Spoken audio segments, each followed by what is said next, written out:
Do you think AI will help or hinder social inequality? Yeah, I think it'll make it much, much worse. I think it'll make it much, much worse.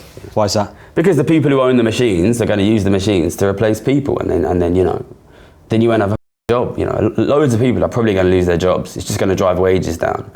But it's super interesting, right? Because you have this with a lot of technologies. It does improve productivity, economic productivity, but it does it in such a way that it only benefits the owners of the machines and it hurts the workers. But you know, if we each had I'm going to get called economist again. If we had ownership of these resources, ordinary people, then we could use them to our benefit. But the truth is, the people who own these things are going to use these things to drive your wages down, to take your job, and that's going to be worse. It's going to be bad for inequality. Honestly, I think there's a horrible laziness sometimes from these tech bros. They're like, oh, tech's going to make the world a better place, as if all of those generations of poverty, desperate poverty, and fighting for a better share didn't happen. You know, you don't fight for your share, you won't get your share. Go look at what life is like in Nigeria and Brazil and India for ordinary people.